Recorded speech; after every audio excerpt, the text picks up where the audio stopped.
శ్రీమాత్రే నమః. Jhansi trending shorts ఛానల్కు స్వాగతం. మీరు గనక మన ఛానల్ని మొదటిసారి చూస్తున్నట్లయితే ప్లీజ్ సబ్స్క్రైబ్ చేసుకోండి. మరిన్ని డివోషనల్ స్టోరీస్ కోసం మన ఛానల్ని అందరికీ షేర్ చేయడం మర్చిపోవద్దు. ఈ వీడియో కనుక మీకు నచ్చినట్లయితే ప్లీజ్ ఒక లైక్ అయితే ఇవ్వండి. కృష్ణపక్షంలో పరమాద్భుతమైనటువంటి తిథి సవితి పంచమి కలిసి ఉన్నటువంటి వేళ, స్థిరవారం నాటి ప్రదోష వేళలో ఈ దేవాలయంలో కూర్చుని పరమభాగవతోత్తములైన మీ అందరి మధ్యలో శ్రీ వెంకటేశ్వరుడి గురించి 4 మాటలు చెప్పుకోగలగడం పరమేశ్వరుడు యొక్క నిర్హేతుక కృపాకటాక్ష వీక్షణంగా భావన చేస్తున్నాను. నేను వచ్చింది వెంకటేశ్వర దేవాలయానికి కాబట్టి వెంకటేశ్వర అవతార ప్రశస్తి గురించి మాట్లాడడమే సందర్భోచితంగా ఉంటుంది. మనకి శ్రీ వెంకటేశ్వర అవతారం గురించి చెప్తూ ఒక మాట అంటారు. కలిబాధ మాన్ప తిరుమల కలియుగ వైకుంఠమనగ గైసేసిన మీ కరుణావతారము కలలోనను మరువరాదు కంజదళాక్ష అంటారు. ఆయన ఈ కలియుగంలో అవతార స్వీకారం చేసి శ్రీ వెంకటేశ్వరుడిగా రావడానికి ప్రధానమైన కారణమేది అంటే కలి యొక్క బాధ మాన్పడం. కలిబాధ మాన్ప తిరుమల కలియుగ వైకుంఠమనగ గైసేసిన మీ సలలిత కరుణాహృదయము కలలోనను వరువరాదు కంజదళాక్ష. అపారమైనటువంటి కారుణ్యంతో వచ్చి ఆ వెంకటాచలంలో ఆనందనిలయ విమానంలో పద్మపీఠం మీద నిలబడి మహానుభావుడు మనందరినీ కూడా అలా అనుగ్రహిస్తున్నాడు. శ్రీ మహావిష్ణువు ఎన్నో అవతారాలు స్వీకరించారు. ఆ అవతారాలలో మళ్ళీ దశావతారాలు ప్రశస్తి.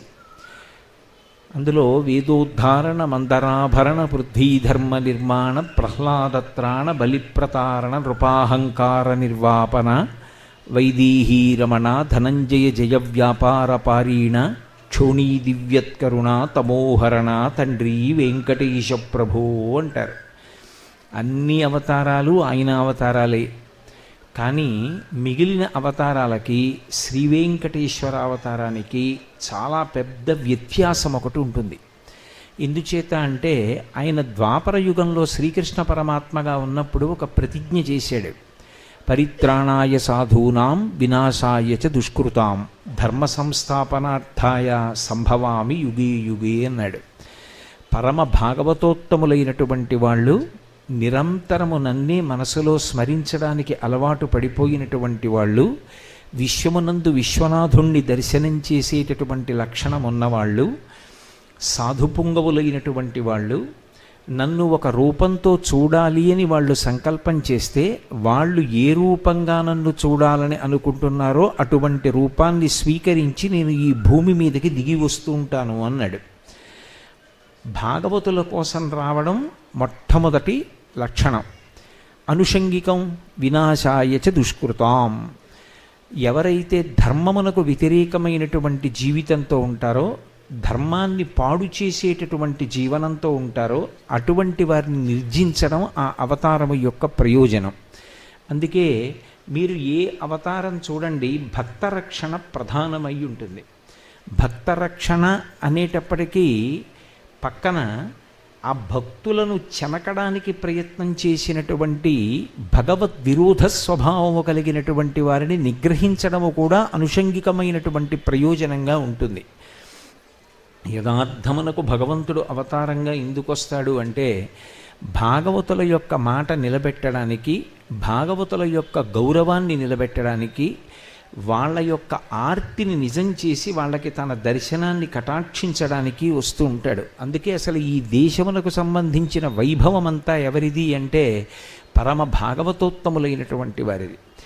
ఇన్ని చోట్ల భగవానుడు వెలిసి ఉన్నాడు అంటే దానికి కారణం పరమ భక్తి కలిగినటువంటి వాళ్ళు నిన్ను ఈ రూపంతో మేము చూడాలి అని అనుకుంటున్నాము అని ప్రార్థన చేస్తే ఆయన ఒక రూపంతో వెలిశాడు. అలా ఈ దేశంలో ఎన్ని చోట్ల ఎన్ని కారణాలకు వచ్చాడు అంటే ఇంతమంది భాగవతోత్తములు నడయాడినటువంటి భూమి. అలా అవతార స్వీకారం చేసి రాక్షస సంహారం చేస్తూ ఉంటాడు. ఒక్కొక్క అవతారంలో రాక్షస సంహారం చేసినట్లు కనపడకపోయినా రాక్షసుల్ని నిగ్రహించడం మాత్రం ఉంటుంది. ఉదాహరణకి వామనమూర్తి అవతారంలో ఆయన రాక్షస సంహారం చేసినట్లు కనపడదు, కానీ ఆయన బలిచక్రవర్తిని బంధించినప్పుడు వామనమూర్తిని బంధించడానికి ప్రయత్నించినటువంటి రాక్షసులందరినీ కూడా నిగ్రహించి బలిచక్రవర్తిని వరుణపాశముల చేత బంధించాడు. సరే, రామచంద్రమూర్తిగా వచ్చినప్పుడు ఆయన చేసినటువంటి రాక్షస సంహారం అనన్య సామాన్యం, అంత రాక్షస సంహారం చేశాడు.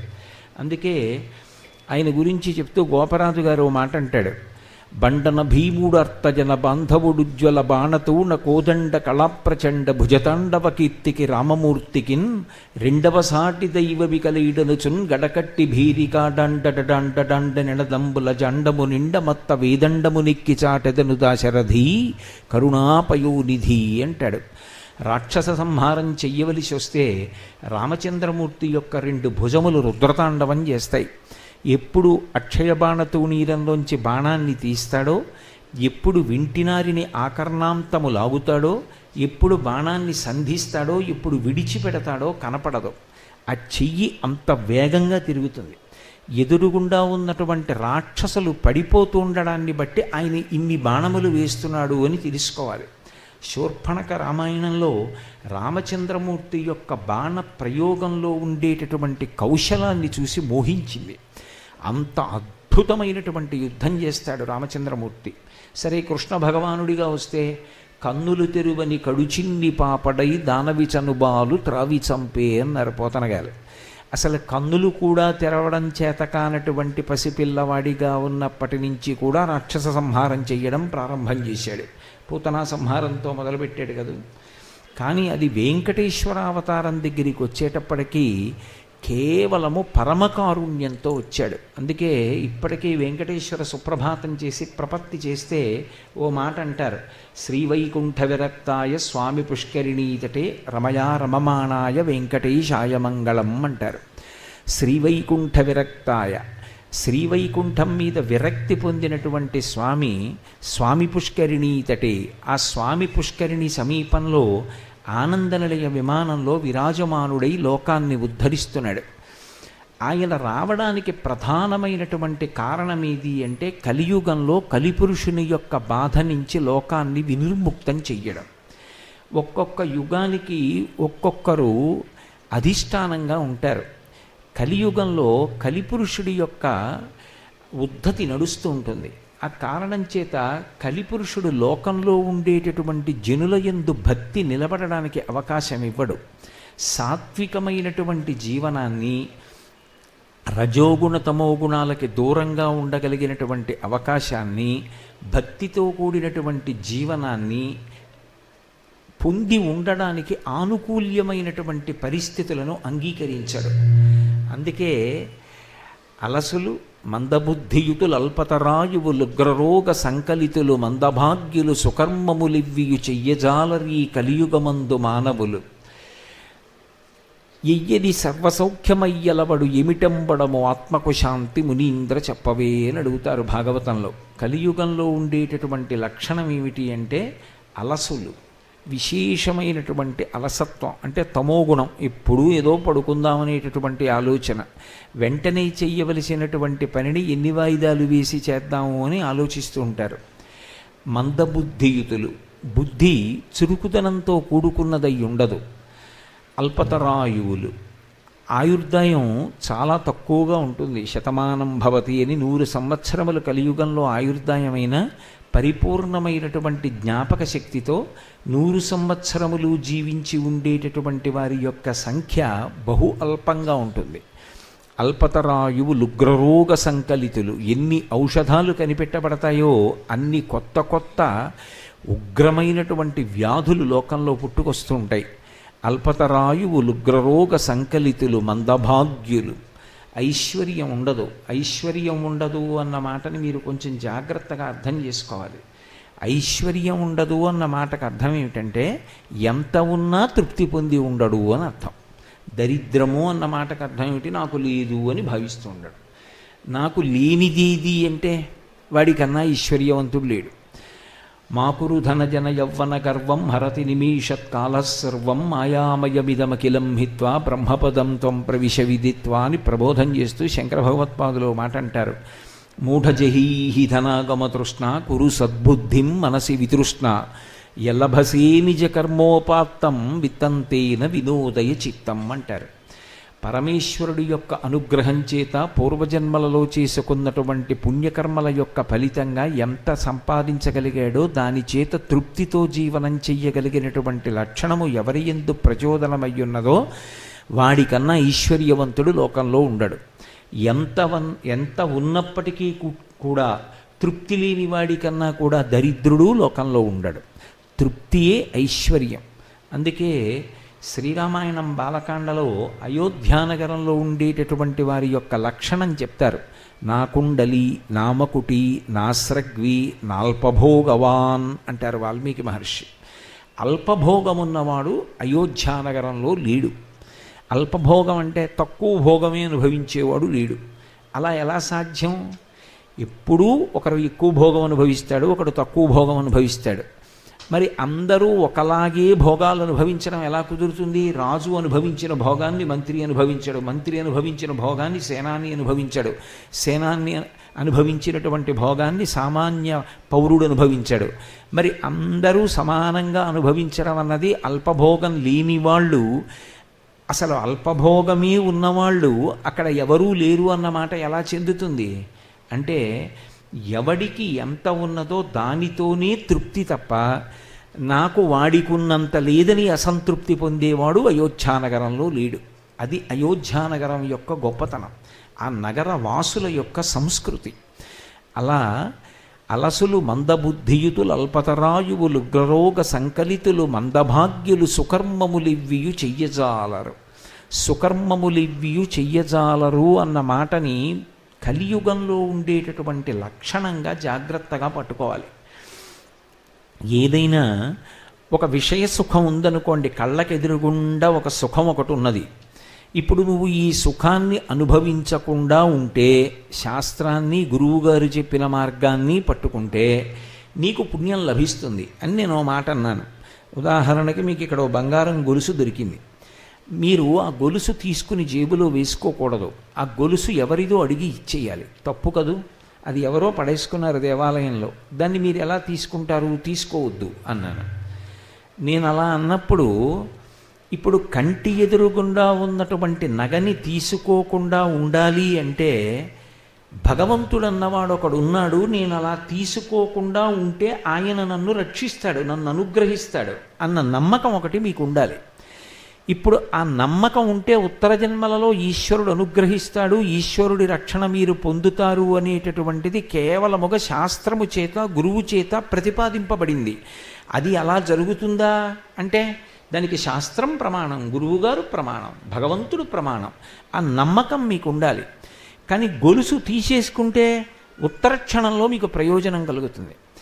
ఉత్తర క్షణంలో కలిగేటటువంటి ప్రయోజనాన్ని పక్కన పెట్టి శాస్త్రాన్ని ప్రమాణంగా తీసుకుని మీరు ఒక మంచి పని చెయ్యడానికి కావలసినటువంటి అధ్యవసాయముతో కూడుకున్న బుద్ధి కలగడం ఈశ్వరుడి యొక్క అనుగ్రహం.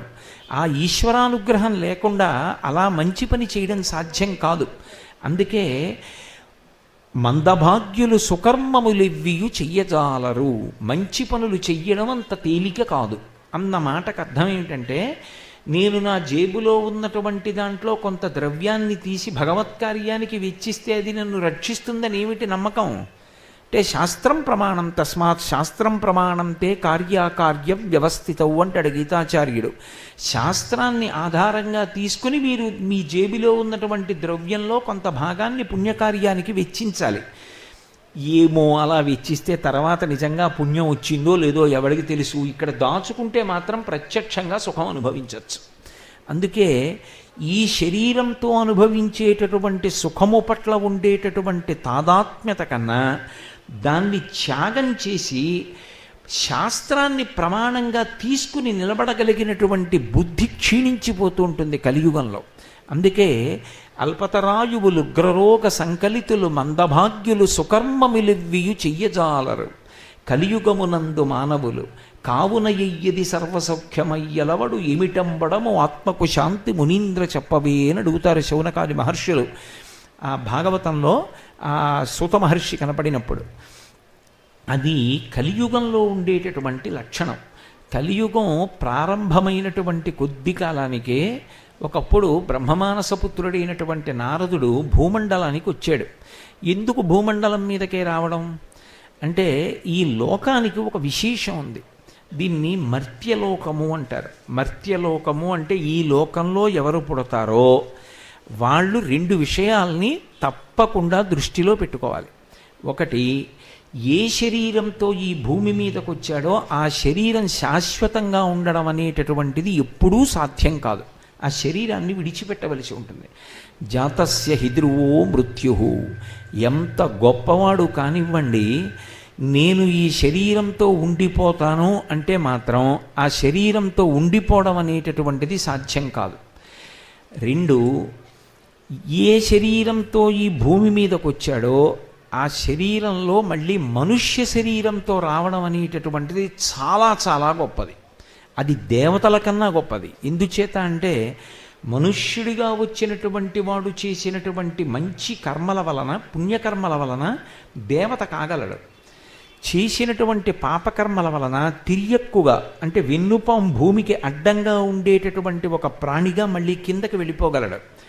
లేదు, అసలు నాకు పుణ్యము వద్దు పాపము వద్దు అని కేవలము శాస్త్రవిహితమైనటువంటి కర్మలను ఈశ్వరుని యొక్క ప్రీతి కొరకు ఆచరించి తాను భక్తితో చేసినటువంటి కర్మల వలన ప్రీతి పొందినటువంటి భగవంతుని యొక్క నిర్హేతుక కృపాకటాక్ష వీక్షణంగా కలిగినటువంటి చిత్తశుద్ధి వలన పాత్రతను పొంది, ఆ పాత్రత కారణంగా జ్ఞాన వైరాగ్యములను పొంది, ఆ జ్ఞానము వలన మళ్ళీ ఇక పుట్టవలసిన అవసరం లేని పునరావృత్తి రహిత శాశ్వత శివ సాయుధ్య స్థితికి వెళ్ళవచ్చు.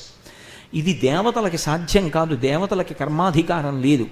దేవతలకి తమ పుణ్యం అయిపోతే మళ్ళీ వచ్చి ఈ లోకంలో పడిపోతారు. క్షీణే పుణ్యే మర్త్యలోకం విశంతి, మళ్ళీ వచ్చి ఈ లోకంలో పడిపోతారు. కానీ మనుష్యుడు జ్ఞానమును సంపాదించి దాని వలన మోక్షమును పొందగలడు, ఇక పుట్టుక లేకుండా చేసుకోగలడు. అందుకే అన్ని జన్మలలోకి ఏ జన్మ గొప్పది అంటే నరజన్మ గొప్పది. అందుకే జంతూణాం నరజన్మ దుర్లభం అంటారు. నరజన్మ లభించడం అంత తేలికైనటువంటి విషయం కాదు. అటువంటి మనుష్య జన్మ లభించినప్పటికీ కూడా అది సద్వినియోగం చేసుకోవాలి అంటే రెండిటిని తప్పకుండా ఆశ్రయించాలి. ఒకటి, శాస్త్రమును ఆశ్రయించాలి. శాస్త్రం అంటే శాసనాత్ శంసనాత్ ఇది శాస్త్రం. ఏది నిర్మోహమాటంగా ఇలా చూపుడు వేలు చూపించి రాజశాసనంలా శాసించి మాట్లాడుతుందో, నువ్వు ఇలా ఉండకపోతే పాపాన్ని మూట కట్టుకుంటావని చెప్తుందో దానికి శాస్త్రమని పేరు. అందుకే వేదమునకు శాస్త్రము అని పేరు. వేదము రాజశాసనంలా మాట్లాడుతుంది, దానికే మొహమాటం ఉండదు. సత్యం వద ధర్మం చరా అని. అటువంటి వేదం ప్రమాణంగా తీసుకొని వేదం ఎలా చెప్పిందో నేను అలా బ్రతుకుతాను, గురువుగారు ఎలా చెప్పారో నేను అలా బ్రతుకుతాను, ఇలాంటి బుద్ధి కలిగితే శ్రద్ధ కలిగిన వాడు అని పిలుస్తారు. శ్రద్ధ అన్న మాటకు అర్థం ఏమిటంటే, శాస్త్రము ఎలా చెప్పిందో గురువుగారు ఎలా చెప్పారో నేను అలాగే ప్రవర్తిస్తాను అన్న బుద్ధి లోపల బాగా రూఢముగా నిలబడితే వాడు శ్రద్ధ కలిగిన వాడు అని పిలుస్తారు. అందుకే శంకర భగవత్పాదులు శ్రద్ధ అన్న మాటను వ్యాఖ్యానం చేస్తూ, శాస్త్రస్య గురువాక్యస్య సత్యబుద్ధ్యావధారణ సా శ్రద్ధ కలితా సిద్ధి యయా వస్తూపలభ్యతే అంటారు.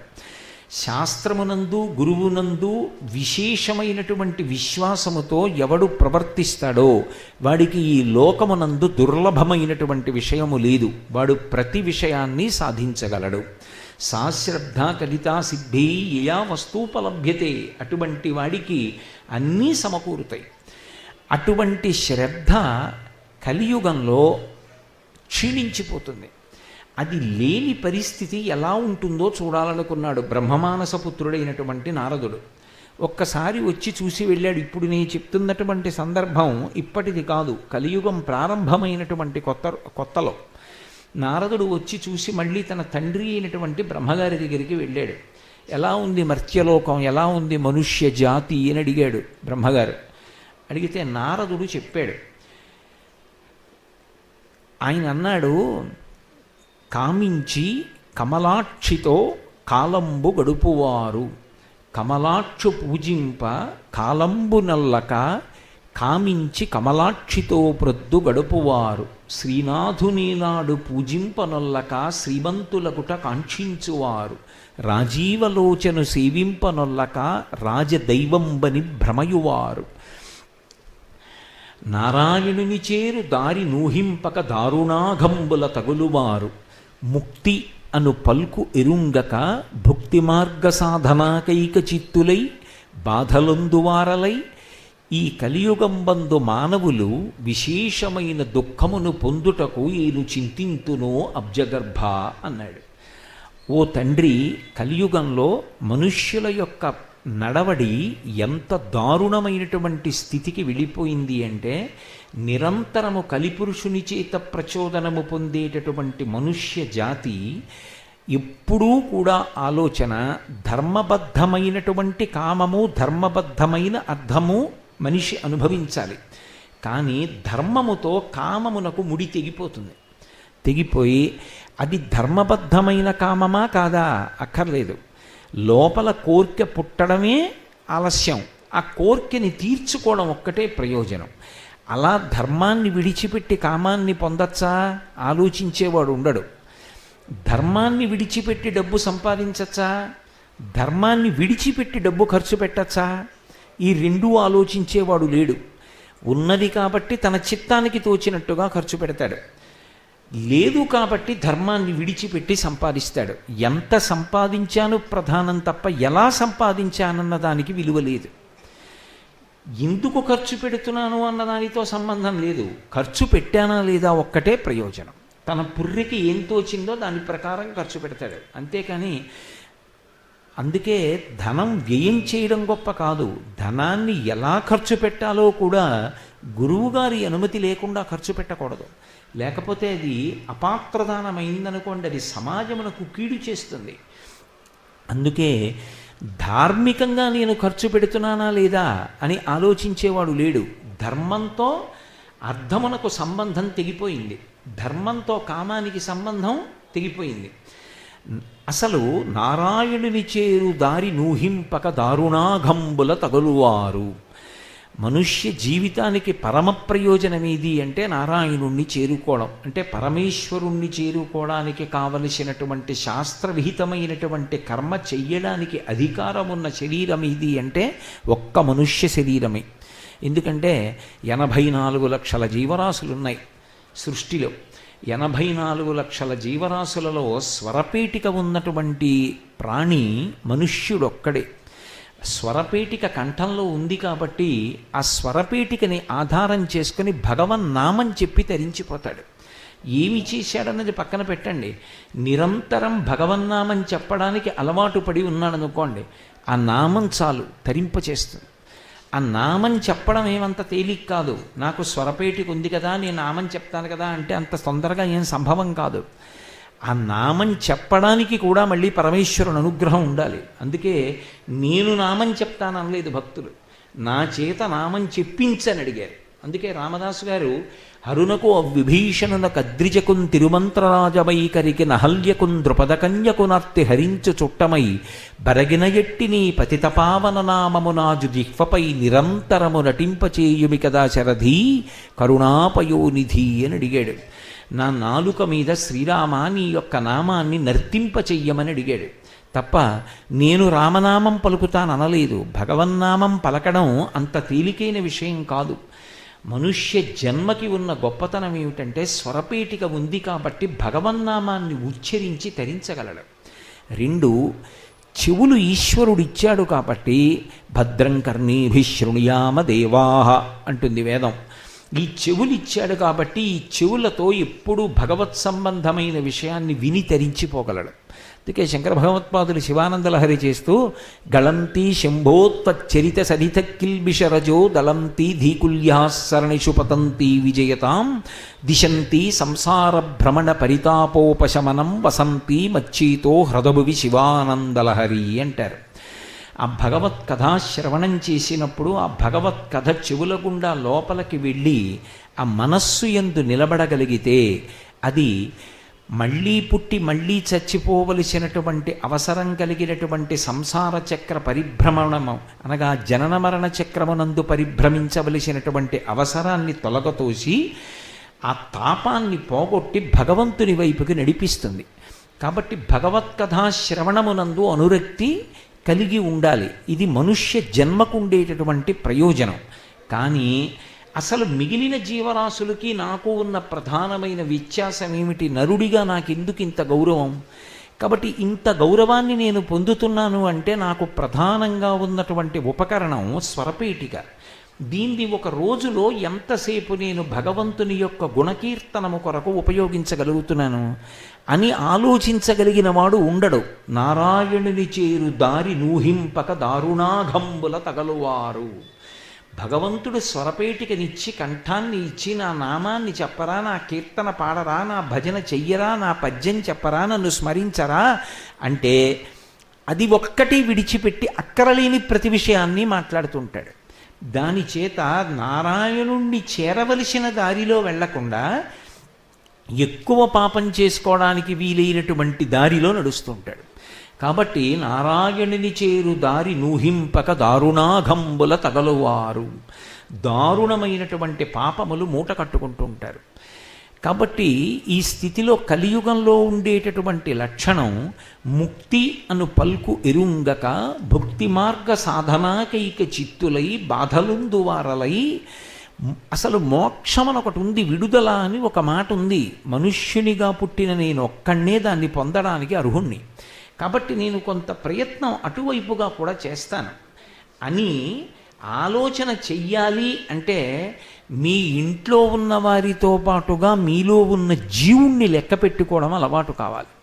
అసలు ఆ లెక్క ఎవడూ పెట్టడు. అది నారదుడి యొక్క పరివేదన. నేను మా ఇంట్లో ఎవరున్నారు అని అడిగారు అనుకోండి, నేను నా భార్య ఉంటాం, నా కొడుకు నా కూతురు, ఇప్పుడు అల్లుడు కోడలు, ఏదో మనవలు ఉన్నాం. ఎంతసేపు ఆలోచించినా నేను సంపాదించి ఎవరి కొరకు దాచాలి అంటే నా కొడుకు కోసం, నా కోడల కోసం, నా కూతురు కోసం, అల్లుడు కోసం, నా భార్య కోసం, నా మనవల కోసం. ఏది చేస్తున్నా ఇది తప్ప ఇంకొక ఆలోచన లేదు. కానీ జీవుడు ఒకడు ఉన్నాడు కడు, వాడు ఈ లోపల ఉన్నాడు. వాడు ఎప్పుడూ ఇందులో ఉండడు. ఈ శరీరంలో కూడా ఇంకో 20 ఏళ్ళు ఉండొచ్చు, ఇంకో 15 ఏళ్ళు ఉండొచ్చు. ఆ తర్వాత ఈ శరీరంలోంచి బయటికి వెళ్ళిపోతాడు. వెళ్ళిపోయిన తర్వాత మోక్షానికి వెళ్ళిపోతాడని ఏమిటి నమ్మకం? మళ్ళీ ఇంకో శరీరంలోకి వెడతాడు. ఆ శరీరంలోకి వెళ్ళిన తర్వాత అది ఏ శరీరం అయినా దానికో బాధ ఉంటుంది, దానికి ఆకలి ఉంటుంది, దానికి దప్పిక ఉంటుంది, దానికో భార్య ఉంటుంది, దానికి బిడ్డలు ఉంటారు. అప్పుడు ఆ భార్యని పోషించాలా, ఆ బిడ్డల్ని పోషించాలా? అప్పుడు తను సుఖపడాలా? తను సుఖపడడానికి, తన వారిని సుఖపెట్టడానికి పుణ్యము లేనిదే ఈశ్వరుడు ఎలా ఇస్తాడు? పుణ్యం చేసిన మంచి పని ఒకటి ఉంటే దాన్ని అడ్డు పెట్టి ఏమైనా ఇస్తాడు. శంకరాచార్యుల వారి జీవితంలో మొట్టమొదటి స్తోత్రం కనకధార. ఎందుకొరకు చేశారు అంటే మనుష్య జాతి కోసం చేశారు. ఆయన పేద బ్రాహ్మణి, ఇంట్లో ఉసిరికాయ తప్ప ఏమీ లేదు. శంకర భగవత్పాదులు వెళ్ళి భవతి భిక్షాం దేహి అన్నారు. వెయ్యడానికి ఏమీ లేదు. ఆవిడ దరిద్రం చూసి బాధ వేసి శంకరాచార్యుల వారు లక్ష్మీదేవిని స్తోత్రం చేశారు. ఆవిడంది, ఈవిడ గత జన్మలలో ఇలా పెట్టింది లేదు, ఎలా ఇమ్మంటావు? ఇంత పుణ్యం ఉంటే నువ్వు అడిగినందుకు ఇద్దును, లేదంది ఆవిడ. శంకరులు అన్నారు, అమ్మ నా చేతిలో ఉసిరికాయ వేసింది, ఇది అడ్డు పెట్టి ఇవ్వలేవా? నీ అనుగ్రహంతో, నీ కడగంటి చూపుతో ఆమె దుష్కర్మ ఘర్మమపనీయ చిరాయ దూరం నారాయణ ప్రణగినీ నయనాంబువాహ. నీ అనుగ్రహంతో, నీ కడగంటి చూపుతో ఆమె గత జన్మలలో ఏమీ చెయ్యలేదనేటటువంటి పాపాన్ని పోగొట్టి అనుగ్రహించలేవా? శంకరులు స్తోత్రం చేస్తే అమ్మవారు కనకధార కురిపించింది. అంటే ఇలా పెట్టనిది లేనినాడు ఎక్కడ నుంచి వస్తుంది వచ్చే జన్మలో? ఈ జీవుడు ఎప్పుడూ ఇందులో ఉండడుగా. ఒక ఆయన కొంచెం కఠినంగా ఉన్న ఒక గొప్ప మాట అన్నాడు. ఇంట్లో ఉన్నటువంటి బూర్లు ఉండే మూకుడుకున్నటువంటి ఆయుర్దాయం ఇంటి యజమానికి ఉండదు. ఒక్కొక్క మూకుడు 3 తరాలు 4 తరాలు ఇంట్లో ఉంటుంది. ఆ ఇంట్లో ఉన్నటువంటి యజమాని శరీరం విడిచిపెట్టినప్పుడల్లా ఆయన తద్దినానికి ఎందులో గారులు వండుతూ ఉంటారు. అలా వెళ్ళిపోయిన వాళ్ళు ఎందరో ఉన్నారు. ఆ మూకుడు అలాగే ఉంది. మూకుడుకున్న ఆయుర్దాయం నీకు లేదు. కానీ జీవుడు శరీరాన్ని విడిచిపెట్టి ఇంకో శరీరంలోకి వెళ్ళిన తర్వాత మరి అక్కడ కూడా దుఃఖం ఉందిగా. అప్పుడు సుఖపడాలంటే పుణ్యం లేకుండా ఎక్కడి నుంచి వస్తుంది? మరి నీ జీవుణ్ణి నువ్వు లెక్క పెట్టుకోకపోతే రేపు పొద్దున్న ఎవరు చేస్తారు ఉపకారం? నువ్వు చేసుకోలేదు, నువ్వు వెళ్ళిపోయిన తర్వాత కొడుకు ఏమిటో చేస్తాడని ఎందుకు అనవసరంగా ఆశ పెట్టుకుంటావు? ఎందుకు వాడిని నిందిస్తావు? నీ ఓపిక ఉండగా నువ్వేం చేసావు? రోజులో కనీసం ఒక్క పావు గంట కేటాయించుకుని ఒక దేవాలయానికి ప్రదక్షిణం చేశావా? ఎప్పుడైనా నెలకొక్కసారి ఈశ్వరుడి వాహనం పట్టుకుంటానని పట్టుకున్నావా? అంటే నేను మిమ్మల్ని అడగట్లేదు, నన్ను నేను ప్రశ్న వేసుకుంటున్నాను. మీరు పుణ్యాత్ములు, మీ గురించి నేను ప్రశ్నించాను. నీకున్న దాంట్లో ప్రియమార ఎవరికైనా ఎప్పుడైనా కడుపు పట్టెడన్నం పెట్టావా? ఎవరికైనా పరమ సంతోషంగా కాస్త మజ్జిగ ఇచ్చావా? ఎప్పుడైనా పరమ భక్తితో పరమ గౌరవంతో నీ ఇంటికి పెద్దల్ని ఆహ్వానించి అతిథుల యొక్క సేవ ఎప్పుడైనా చేశావా? ఇది ఏది ఉందో అది వస్తుంది జీవుడితో. సంపాదించింది ఏది ఉందో అది ఇక్కడ ఉండిపోతుంది వారసులకి. కింవానేన ధనేన వాజికరిభి ప్రాప్తేన రాజ్యేన కిం వా పుత్ర కళత్ర మిత్ర పశుభిర్దేహేన గేహేన కిం జ్ఞానైతక్షణభంగురం సపతిరోత్యద్యం మనోదూరత స్వాత్మార్థం గురువాక్యతో భజ భజ శ్రీ పార్వతీ వల్లభం అంటారు శంకర భగవత్పాదులు. ఎక్కడ వరకు వస్తారు ఎవరు మాత్రం? భార్య సంసారమునకు మూలం, ఆమెయే గుమ్మం దాటి రాదు శరీరం వెళ్ళిపోయాక. ఆవిడ కూడా దుఃఖమహంబుది సొచ్చు పత్నియున్ కాయము వీడి రారు కదా, చేసిన కర్మము పుణ్యము తప్ప శంకర. కాయము వీడి జీవుడతి కంపిత చిత్తత నీగుచుండ, ఓ నాయనయంచు ఎచ్చు నిజ నందన నందినులైన కాని కందోయిని భస్మముల్ తొలుత దుఃఖమహంబుది సొచ్చు పత్నియున్ కాయము వీడి రారు కదా. ఏడుస్తున్న భార్య కానీ అయ్యో మా నాన్నగారు అని బాధపడిన కొడుకు కూతురు కానీ వచ్చేస్తారా శరీరం విడిచిపెట్టి? చేసిన కర్మము పుణ్యము తప్ప శంకరా. నువ్వు చేసింది ఏదుందో అదొక్కటే తగిలించుకుని వెళ్ళిపోతావు. మరి ఏది జీవుడి కొరకు అని ఎందుకు ఆలోచించుకోవు? నీ జీవుడి కోసము అన్న కనీస స్వార్థం లేకపోతే ఎలా? ఉద్ధరేణ ఆత్మనాత్మ నమ్మంటాడు గీతాచార్యుడు. ఎవడు ఉద్ధరిస్తాడరా? నిన్ను నువ్వు ఉద్ధరించుకోవాలి. ఓ మంచి పని చేయకుండా ఎక్కడి నుంచి వస్తుంది? ఇది భుక్తి మార్గ సాధనాకైక చిత్తులై బాధలొందువారలై ఎంతసేపు సంపాదించడం. సంపాదించవద్దు అని శాస్త్రాలు చెప్పలేదు. మీరు చాలా నేను అన్న మాటని మీరు జాగ్రత్తగా పట్టుకోవాలి. సంపాదించకుండా కూర్చోండి అని శాస్త్రం చెప్పదు. అసలు అలా చెప్తే దోషం. సంపాదించండి అని చెప్పింది శాస్త్రం. మాతా నిందతి నాభినందతి పిత భ్రాతాన సంభాషతే భృత్యకుప్యతి నానుగచ్చతి సుత కాంతాపి నాలింగతే అర్ధప్రార్థన శంకయా నకురుతే సల్లాపమాత్రం సుహృత్ తస్మాత్ నైతికమర్ధమార్జన శృణు సఖే విత్తేన సర్వే వశాః అంది. ఒక వయసు వచ్చిన తర్వాత డబ్బు సంపాదించకపోతే అమ్మ కూడా నిందిస్తుంది. ఏమిట్రా రూపాయి సంపాదన లేదంట. తండ్రి సంతోషించడు, అభినందించడు. అక్కడికి వచ్చావురా, నా రెక్కలు బడలే వేళటికి నాన్నగారు నేనున్నానండి, మీకెందుకు నాన్నగారు అని నాకు చెయ్యి సాయం అందించడానికి నువ్వు తయారు కాలేదురా అంటాడు. అన్నలు మేము సంపాదిస్తే మాతో పాటు తినడమే కానీ ఓ రూపాయి సంపాదించడం రాదంటారు. సేవకుడు ఎదురు రాడు, ఒక్క రూపాయి ఇవ్వలేడు కానీ ఆ వాళ్ళు డబ్బిస్తే వీడి సేవ చేయించుకుంటాడంటారు. ఆఖరికి కొడుకు ప్రియమార ఎదురొచ్చి తండ్రి కాళ్ళు కడుక్కొమ్మని నీళ్ళు ఇవ్వడు. కాంతాపినాలింగతే, భార్య కూడా ప్రియమార కౌగలించుకోదు. ఎంతో ప్రేమ కలిగిన స్నేహితుడు కూడా ఏమంటే బాగున్నారా అనడు. ఎందుకని అంటే అలా అంటే అస్తమానం డబ్బు అడుగుతాడని పక్క సందులోంచి వెళ్ళిపోతాడు. కాబట్టి ఈ మాట నేను చెప్పట్లేదు, శాస్త్రంలో చెప్పిన మాట. కాబట్టి అర్ధప్రార్థన శంకయా నకురుతే సల్లాపమాత్రం సుహృత్. ఆ కనీసం బాగున్నావా అని చెయ్యి కూడా ఊపడు. ఆయనేం తప్పు మనిషి కాడు, చాలా మంచివాడు స్నేహితుడు. కానీ ఇంకా ఎప్పుడూ ఒక్క రూపాయి సంపాదించకుండా అతను సంపాదిస్తుంటే అతని దగ్గర డబ్బు అడుగుతుంటే ఇతను మాత్రం ఎంతకాలం ఓర్చగలుగుతాడు? అందుకని కనపడితే అభినందించడు. తస్మాత్ నైతికమర్ధమార్జన శృణు సఖే విత్తేన సర్వే వశాః.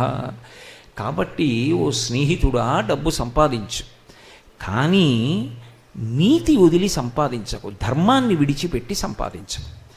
ధార్మికంగా సంపాదించు, ధార్మికంగా ఖర్చు పెట్టు. జీవుడి గురించి ఆలోచించు. నీ జీవుడి గురించి నువ్వే ఆలోచించకపోతే నీ జీవుణ్ణి ఎవరో ఎలా ఉద్ధరిస్తారు? కాబట్టి నారదుడు అన్నాడు, అసలు తన గురించి ఆలోచించేవాడు, తను తరించడం అన్న మాట గురించి ఆలోచించేవాడు లేడు కలియుగంలో. ఎంతసేపు భుక్తి మార్గ సాధనాకైక చిత్తులై బాధలొందువారలై, డబ్బు సంపాదించాలి, డబ్బు దాచాలి, భోగస్థానాలు పెంచుకోవాలి. ఎంతకాలం ఉంటాయి? తను విడిచిపెడతాడు, కానీ చేసిన కర్మ వెంట వచ్చేస్తుంది. పుణ్యం లేదు, పాపం వచ్చింది, మళ్ళీ కొన్ని లక్షల జన్మలు పెరుగుతాయి. నాన్నగారు అసలు మనుష్య జన్మ యొక్క వైభవాన్ని తెలుసుకోగలిగినటువంటి వాడు లేడు కలియుగంలో. ఇది పెద్ద ఇబ్బంది. కలి యొక్క ఉద్ధతికి అందరూ పడిపోతున్నారు. ఎవరు చూసినా తత్కాలమునందు ఆ భోగం అనుభవిస్తే చాలు. అది ధర్మంతో ముడిపడిందా పడలేదా, తర్వాత ఎంత కట్టి కుడుపుతుంది ఆలోచించలేకపోతున్నారు నాన్నగారు. ఎవరు కాపాడతారని అడిగాడు. అప్పుడు బ్రహ్మగారు చెప్పాడు, బెంగ పెట్టుకోకురా, కాపాడడానికి మహానుభావుడు పరబ్రహ్మము శ్రీమన్నారాయణుడు కదులుతాడు. కదిలి భూమండలం మీదకి వెడతాడు. వెళ్ళి ఆయన శ్రీవేంకటేశ్వరుడన్న పేరుతో నిలబడతాడు. అందుకే ఆ నారాయణమూర్తి కదిలి వచ్చి పరమకారుణ్యంతో కలియుగంలో ఆనందనిలయ విమానంలో పద్మపీఠం మీద నిలబడ్డాడు. ఆ నిలబడడం దేనికోసము అంటే రాక్షస సంహారం చేయడం కోసం కాదు. కలిబాధ చేత పాపములు చేసేటటువంటి ప్రజలను ఆ కలి బాధ నుంచి వినిర్ముక్తులను చేసి మళ్ళీ ఇటువంటి పాపం నేను చెయ్యకూడదనేటటువంటి స్పృహని కల్పించడం కోసమని నిలబడ్డాడు. అందుకే వెంకటేశ్వరుని యొక్క మూర్తి ఎవ్వరూ చెక్కినది కాదు. ఏ దేవతలు దాన్ని తయారు చేయలేదు, విశ్వకర్మ తయారు చేయలేదు. నకృతం దైవసంఘైశ్చ నకృతం విశ్వకర్మణ స్వేచ్ఛయా క్రీడతే తత్ర ఇచ్ఛారూపం విరాజితః.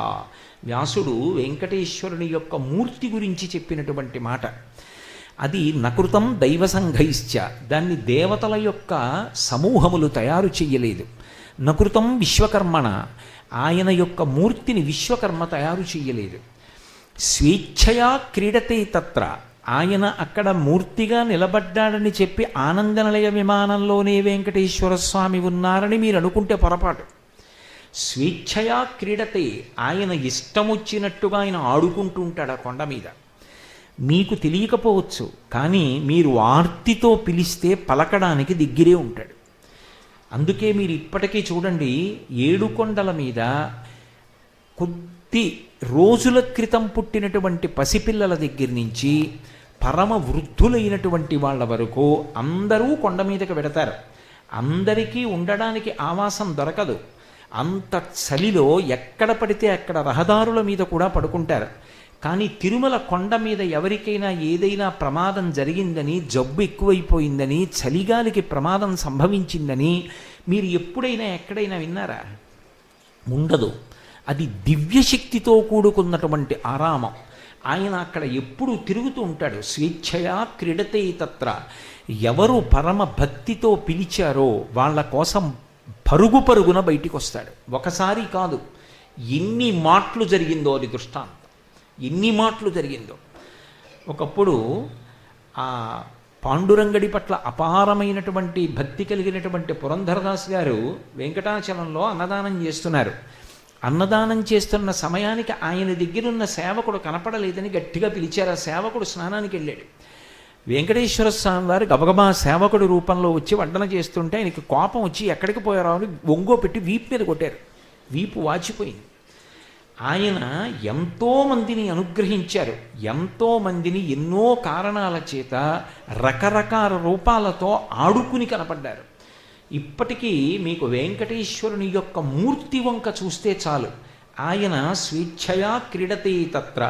ఆయన ఎంత స్వేచ్ఛగా క్రీడించాడు అనేటటువంటి విషయం సుస్పష్టంగా అవగాహన అవుతుంది.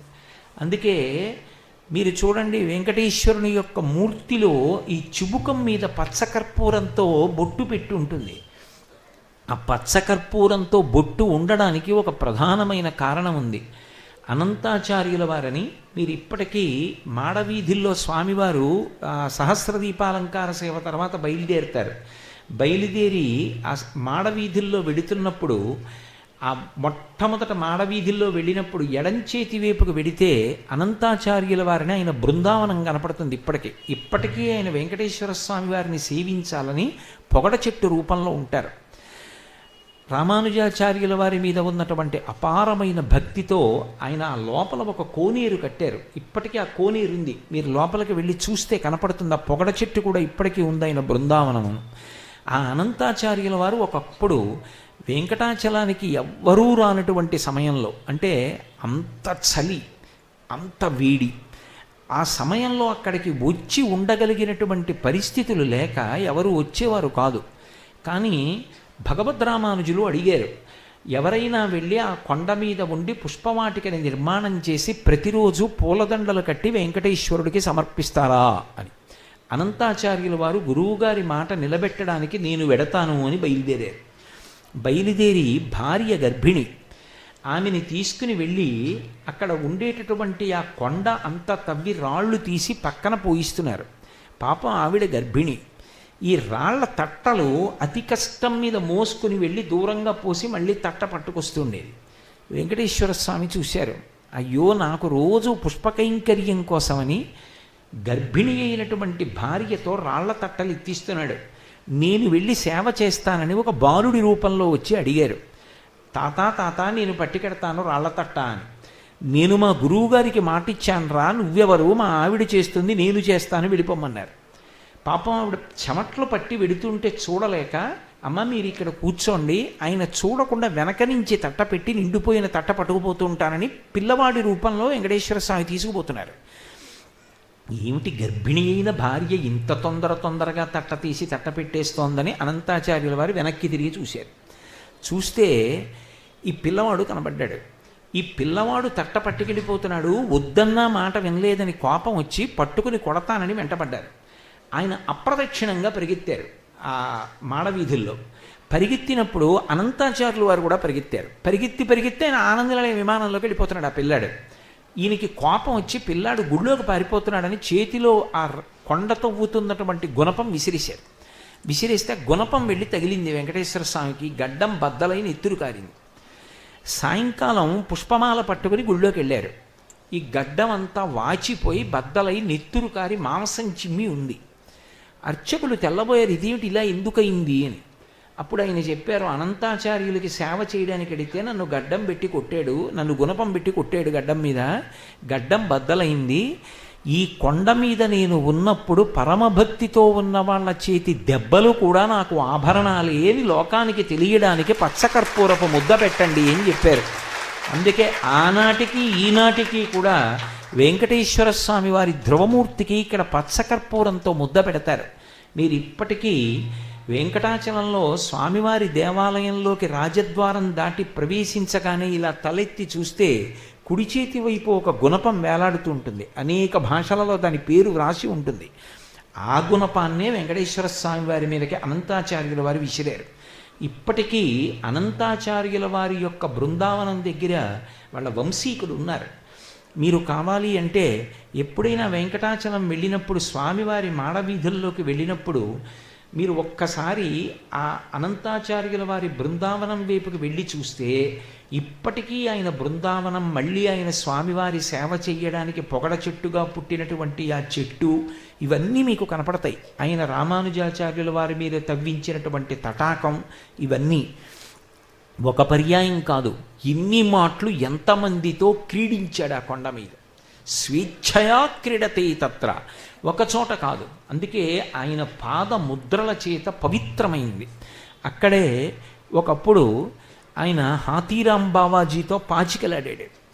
ఒకప్పుడు ఆ హాతీరాం బావాజీ పేరేమిటో కూడా తెలియదు, ఉత్తర హిందుస్థానం నుంచి వచ్చారు ఆయన. ఆయన్ని తీసుకెళ్ళి మహారాజు చెరసాలలో పెట్టాడు. తీసుకెళ్ళి అందులో గుర్రాలశాలలో పెట్టాడు. పెడితే రాత్రి వెంకటేశ్వర స్వామి వారు ఆయనతో పాచికలాడడానికి వెళ్ళి ఏనుగు రూపంలో అవన్నీ తినేశారు. ఏనుగు రూపంలో రక్షింపబడ్డాడు కాబట్టి హాతీరాం బావాజీ అని పిలుస్తుంటారు ఆయన్ని. ఇప్పటికీ సహస్రదీపాలంకరణ సేవ జరిగేటటువంటి చోట పక్కన గోడ మీద మీకు పాచికలాడుతున్నటువంటి దృశ్యం చెక్కబడి ఉంటుంది. అంత అద్భుతమైనటువంటి స్వామి ఆయన. ఒకరితో కాదు, తరిగొండ వెంగమాంబ గారు కొండ మీద ఉన్న రోజుల్లో ఆదివరాహస్వామి దేవాలయం వెనక భాగంలో అన్నమాచార్యుల వంశీకులు ఉండేవారు. అన్నమాచార్యుల వారు ఉన్నటువంటి ఇంటి పక్కనే అక్కడే తరిగొండ వెంగమాంబ గారు ఉండేవారు. ప్రతిరోజు రాత్రి తరిగొండ వెంగమాంబ గారి ఇంటికి వెళ్ళి ఉయ్యాలలో కూర్చుని ఊయల ఊగుతుంటే వెంగమాంబ గారు రాసినటువంటి భాగవతాన్ని చదువుతుంటే తన కథ తాను వింటూ సమయాన్ని మరిచిపోతుండేవారు. ఒకప్పుడు సుప్రభాతం వేళ అయిపోయినా కూడా గుళ్ళోకి వెళ్ళడం మర్చిపోయారు. గుళ్ళో గంటలు వినబడి గబగబా ఇక్కడి నుంచి లేచి దూకి ఉయ్యాల్లోంచి ఆనందనిలయంలోకి వెడుతుంటే మధ్యలో భాగవతంలో ఎక్కడికి పోతామని ఆవిడ పంచె పట్టుకుంది. ఆ పంచె చిరిగిపోతే ఇలాగే పోతూ ఉంటాడని మడత పెట్టి పూజామందిరంలో పెడితే అర్చకులు తెల్లపోయారు. చిరిగిపోయిన పంచెతో ఉన్నాడు స్వామి, ఎవరు వచ్చారు లోపలికని.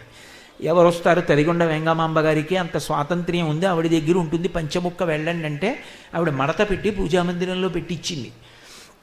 అంతమందితో క్రీడించారు, ఒకరితో ఇద్దరితో కాదు. నేను అన్ని వేళలా అన్ని అనుభవాలు సభాముఖంగా చెప్పడం సాధ్యం కాదు, కానీ నన్ను నమ్మండి, ఆయన ఉన్నాడు. మిగిలిన అవతారాల్లా కాదు, సామాన్యులైన వాళ్లతో ఆయన సమన్వయం చెంది చాలా కాలం మాట్లాడాడు. ఒకానొక ప్రత్యేకమైనటువంటి సందర్భంలో ఆయనకి ఆనందనిలయ విమానాన్ని నిర్మించినటువంటి తొండమాన్ చక్రవర్తి మీద ఆగ్రహం కలిగి ఇక పైన నేను మాట్లాడను, ఏదైనా మాట్లాడవలసి వస్తే నా అర్చకుల ద్వారా మాట్లాడతాను అని ప్రతిజ్ఞ చేశాడు. అందుకే మహానుభావుడి యొక్క మూర్తి ఎవరు చెక్కింది కాదు, అది యథార్థమైనటువంటి రూపం. తనకి తానుగా కోరి అలా నిలబడ్డాడు. అదొక దివ్యమైనటువంటి శరీరం. అందుకే స్వేచ్ఛయా క్రీడతే తత్ర ఇచ్ఛారూపం విరాజిత. తాను ఎలా ఉండాలని కోరుకున్నాడో అలా ఉన్నాడు. ఆయన అలా నిలబడదాం అనుకున్నాడు, అలా నిలబడ్డాడు. అలా నిలబడదామని అనుకున్నప్పుడు ఏదో అర్థం లేకుండా, దానికో కారణం లేకుండా అటువంటి భంగిమ పట్టడు. ఆయన తన కుడి చేతిని ఇలా చూపిస్తూ ఉంటాడు, ఎడమ చేతిని ఇలా పెడతాడు. ఏకబేరమూర్తిగా ఉంటాడు ఆనందనిలయ విమానంలో. ఏకబేరమూర్తి అంటే వైఖానస ఆగమం ప్రకారం ఒక్కడే ఉన్నటువంటి మూర్తి. సాధారణంగా పక్కన అమ్మవార్లు ఉంటారు, కానీ అమ్మవార్లు పక్కన లేకుండా ఒక్కడే ఉన్నటువంటి మూర్తి తిరుమల క్షేత్రం. అందులో పద్మాసనస్థయో పద్మావతీదేవి నిజవక్షమందున నిలుపుకొనుచు. తన పాదములు నమ్మిన వారులకు ఈ భవాంబోధి కటిదగ్నమగనుటంచు వామహస్తంబు కటిభాగమున నుంచి చూపరులకు సంకేతించుచుండ. ఆయన నిలబడ్డంలో, ఆ ముద్ర పట్టడంలో ఒక అర్థం ఉంది. పద్మాసనస్థయో పద్మావతీదేవి నిజవక్షమందున నిలుపుకొనుచు.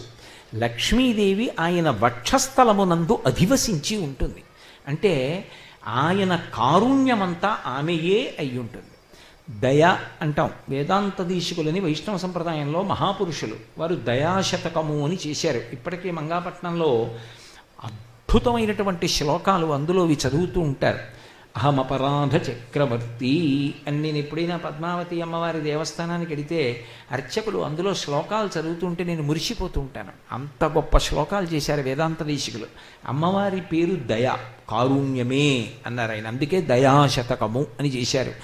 ఈశానాం జగతోస్య వెంకటపతేర్విష్ణోః పరాం ప్రేయసీం తద్వక్షస్థల నిత్యవాసరసికాం తక్షాంతి సంవర్ధినీం పద్మాలంకృతపాణిపల్లవయుగాం పద్మాసనస్తాం శ్రియం వాత్సల్యాదిగుణోజ్వలాం భగవతీం వందే జగన్మాతరం. వాత్సల్యాదిగుణోజ్వలాం, వాత్సల్యము రాశీభూతమైతే అదే అమ్మవారు. వాత్సల్యము అంటే మనం చూడండి, ఆవుకు పుట్టినటువంటి దూడకొక్కదానికే ఈ మాట వాడతాం. గోవత్సము అంటాం. వత్స అని పిలవాలి అంటే ముగ్గురే పిలుస్తారు. ఆవుకు పుట్టినటువంటి దూడకి తనంత తానుగా పేరు వత్సము. గోవత్సము అంటే ఆవు దూడ. వత్స అని ఎవరు పిలుస్తారంటే గురువు గారు శిష్యుణ్ణి పిలుస్తాడు. గురువు శిష్యుణ్ణి పిలిచినప్పుడు వత్స అంటాడు. ఎందుకంటే శిష్యుడికి ఎన్ని పాపాలు ఉన్నా దూరం చేయడు. పాపములను తొలగించి భగవన్మార్గంలో గురువు ప్రేమతో నడుపుతాడు. అందుకే శిష్యుణ్ణి వత్స అంటాడు. అలాగే తండ్రి కొడుకుని వత్స అని పిలుస్తాడు. ఎందుకంటే తండ్రి జన్మతః ఆచార్యుడు. ఉపనయనం చేస్తాడు కదా. ఒకవేళ ఉపనయనం పొందే అధికారం లేని చోట పుట్టినా తండ్రి చదువు చదివించాడు కదూ, అందుకుని ఆచార్యుడు. అందుకే యజుర్వేదం నమ శంకరాయ చ మయస్కరాయ చ నమ శివాయ చ శివతరాయ చ అంది. శంకరాయ చ, పరమశివుడు ఏ రూపంలో తిరుగుతుంటాడు ఈ లోకంలో అంటే తండ్రి రూపంలో తిరుగుతూ ఉంటాడు. తండ్రి ఇంట్లో తిరిగితే పరమశివుడు నడిచినట్టు. శంకరాయచ శం కరోతీతి శంకర. తన ప్రాణమే పోనివ్వండి, తండ్రి సంతోషంగా ప్రాణం విడిచిపెట్టేస్తాడు, కానీ కొడుకు సుఖపడాలి. కొడుకు బాధపడి తాను సుఖపడ్డాన్ని మాత్రం తండ్రి అంగీకరించలేడు. తను బాధపడి కొడుకు సంతోషంగా ఉంటే తాను సంతోషించినట్టు. తాను పొందని సుఖాలు కొడుకు పొందితే, తాను పొందితే ఎంత సంతోషిస్తాడో అంత సంతోషపడిపోతాడు. అది తండ్రితనానికి కల్పించిన లక్షణం. అది ఎందుకుంటుంది ఏంది అంటే వేదం అంది శంకరాయ